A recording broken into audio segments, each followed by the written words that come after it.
What's up, guys? Today is finally the day. Gonna get some new suspension on my TE250i. Obviously it's a little bit too soft for what I'm doing, even with the additional springs. So we're here in Utah at my buddy's place at Alpine XC.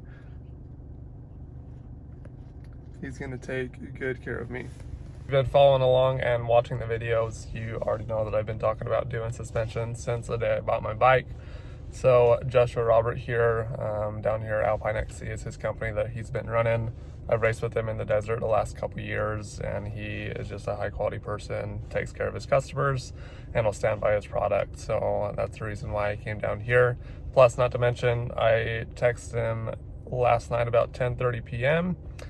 to see if he could do my suspension today, which is actually Christmas Eve. Most people probably just would have said no. However, he got back to me in the morning saying that he could get it done in the same day. So dropped my bike off an hour or two ago. He's in there working on it, getting it dialed. So I'll bring the camera in, maybe do a little interview with him and show you a little behind the scenes of him getting my suspension done. So here's the man, Joshua, taking care of me. This way next time you can do it. Yeah, right. Got the bike apart. All those nifty tools, gonna lay it out. Put in some new shims there. That's all it is, huh? Mm-hmm. That's it. That's the magic right there. Jeez.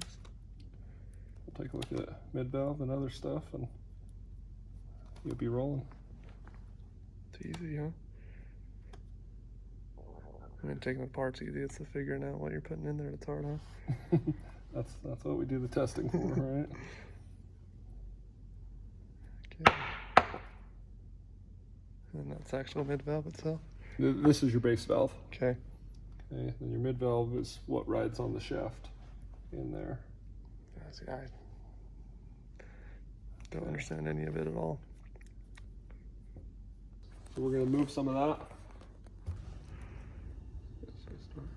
Going through and measuring what the stock ones were, and Starts at 24.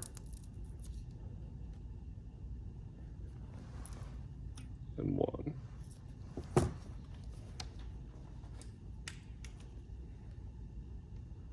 is it uniform to have the same number of shims too, or does that depend on the thickness of them?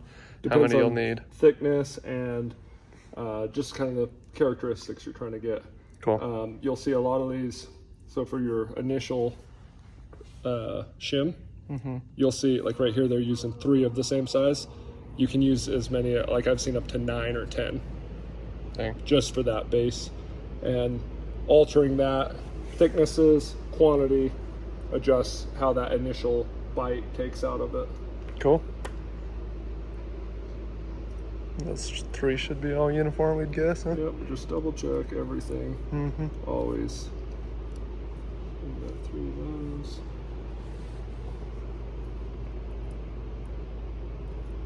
2. 1. Most of the time, you'll see these be the same thickness all the way across through, unless you're tweaking something specific. Pop that spacer out. Okay, that's okay.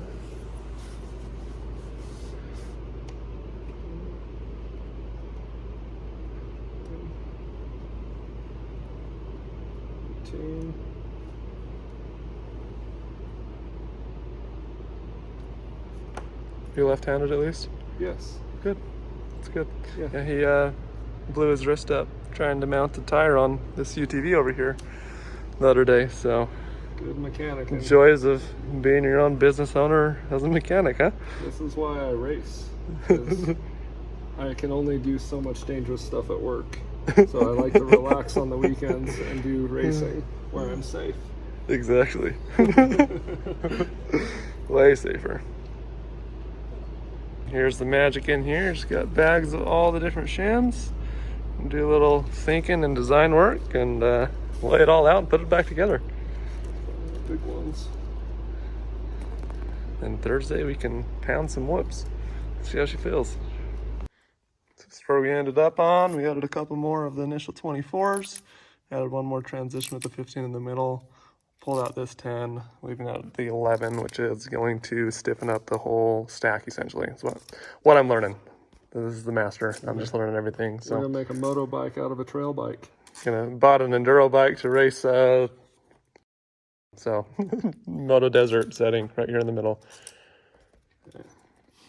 That's your compression. Screw it back together, and that's the compression. Bingo.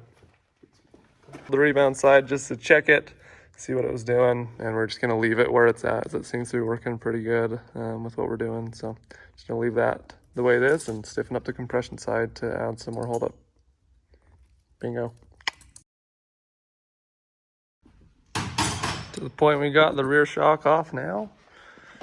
Pull it apart, get to her valving, and I'll get on the other side where I'm out of the way. And they sell that SKF head where you can just replace the whole damn thing in one, right? Yep. Totally worth it, huh? Yeah. I like the SKF stuff. Yeah. That's the whole stack too. It's kind of the cone that you can see. So, compression on the bottom, rebound on top. Makes sense. And then I like to get a small straight punch, or so you can just pull it all off. There you go.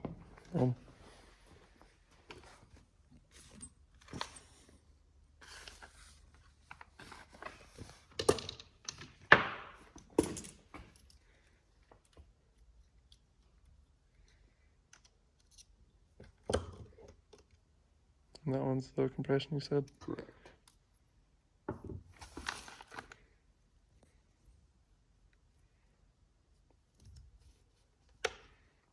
Slightly bigger, huh? Yeah, just a little Just a little bit, huh? Set of forks. It moves 3 inches instead of 12.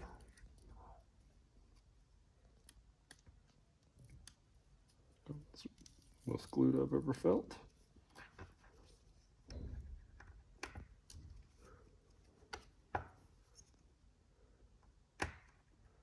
Those are all the same size so far. Yeah. There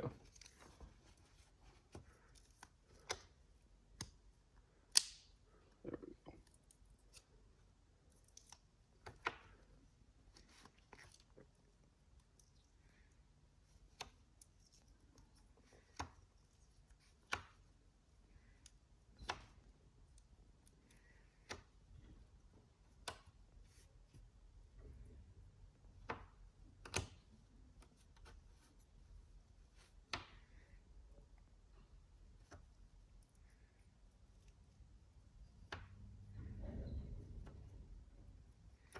That's your clamp, spacer.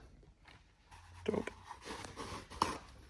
Go through and measure them, do the same thing, and figure out what we're doing, right? Yep.